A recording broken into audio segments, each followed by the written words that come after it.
Finance और marketing से जुड़ी हुई है आज की न्यूज़। देखते हैं मिलते हैं मुझे कितने व्यूज़। ज़रूरी है आपके कमेंट्स और रिव्यूज़, तभी तो मेरे पास होंगे या फिर मुझे पता चलेंगे आपकी चॉइसेस और एक्सपेक्टेशंस के क्लूज़। हेलो दोस्तों, मेरा नाम है प्रसन्न। स्वागत करता हूँ फिर एक बार आप सबके अपने चहीते यूट्यूब चैनल पर जिसका नाम है प्रसन्न चैनल। तो दोस्तों, मैंने अपनी 4 बातों में अगर आपने ठीक से सुना होगा तो बताया कि आज का वीडियो कौन से टॉपिक से रिलेटेड हो सकता है, फाइनेंस या फिर मार्केटिंग या फिर कॉम्पिटिटर एनालिसिस। तो अब बढ़ते हैं झट से टॉपिक की तरफ, क्योंकि मैं आपको वेट ज़्यादा नहीं कराना चाहता, का इंटरेस्ट भी मैटर करता है मुझे। तो टॉपिक ये है कि एक्सिस बैंक अब आगे बढ़ने वाली है येस बैंक के, और उसका रीज़न ये बताया जा रहा है कि वो बन सकते हैं एकमात्र यानी या फिर सबसे बड़े यूपीआई पीएसपी यानी पेमेंट सर्विस प्रोवाइडर। अब आप सोच रहे होंगे कि यार ये न्यूज़ क्या है, या फिर एक्सिस बैंक कैसे आगे जा सकता है येस बैंक के। तो ये वीडियो में कुछ वजह है, उन पर हम फोकस करने वाले हैं, और मैं आपको बेसिक से बताने वाला हूँ कि एक्सिस बैंक और येस बैंक में लाइक ये जो कंपटीशन हो रहा है तो ये क्यों हो रहा है, और कैसे एक्सिस बैंक किन वजहों के कारण ये कंपटीशन हो रहा है और क्यों आगे जा सकता है येस बैंक के। हालांकि ये मानकर चलते हैं कि एक्सिस बैंक ने कॉम्पिटिटर एनालिसिस किया होगा, अब येस बैंक ने कितना किया है ये तो आने वाला वक्त बताएगा। तो दोस्तों, बढ़ते हैं आज के टॉपिक की तरफ, और मैं मिलता हूँ आपको वीडियो के पार मेरी पर्सनल ओपिनियन के साथ। एक्सिस बैंक येस बैंक के आगे जाने वाला है और आगे जाकर बन सकता है बहुत बड़ा यूपीआई पेमेंट सर्विस प्रोवाइडर।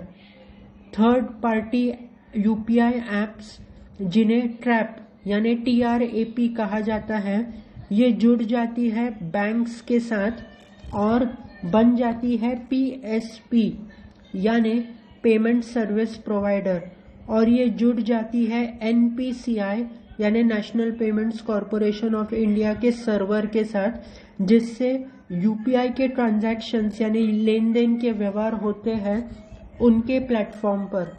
अगस्त 2024 में येस बैंक ने PSP के रूप में 5.14 अरब लेन देन के व्यवहार किए थे।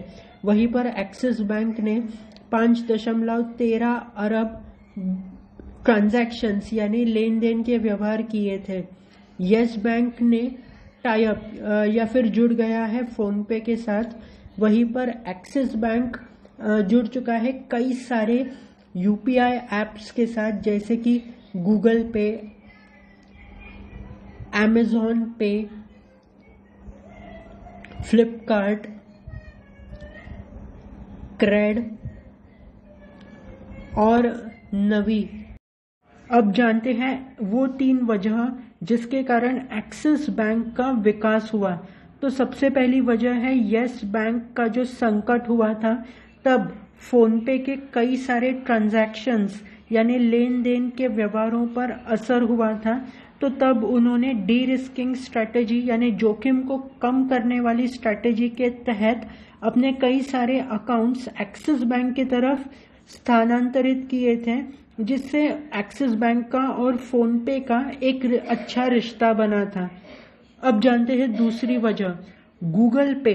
जी हाँ दोस्तों, गूगल पे का मार्केट शेयर कुछ वक्त पहले मतलब कम हुआ था, 32 से 34% का हुआ था, लेकिन इसके बाद बढ़ गया था, 37% हुआ था।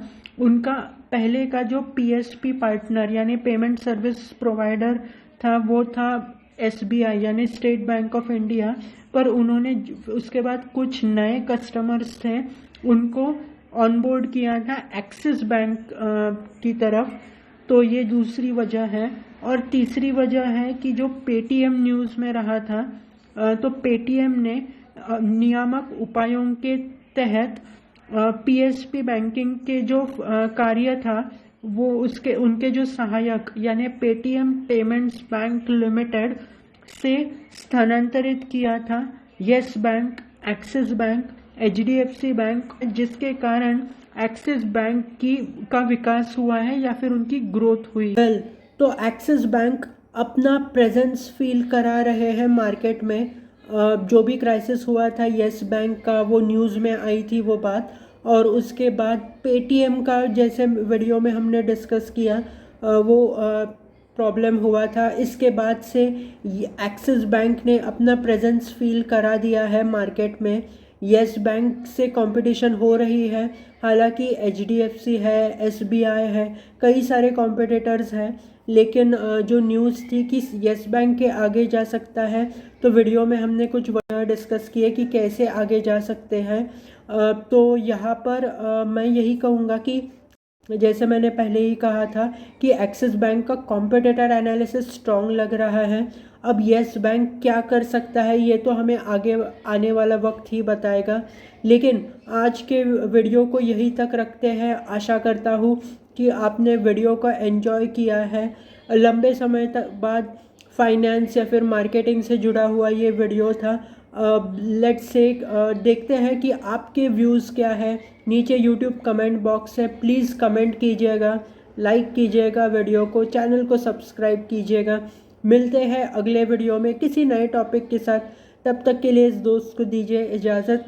Thanks for watching.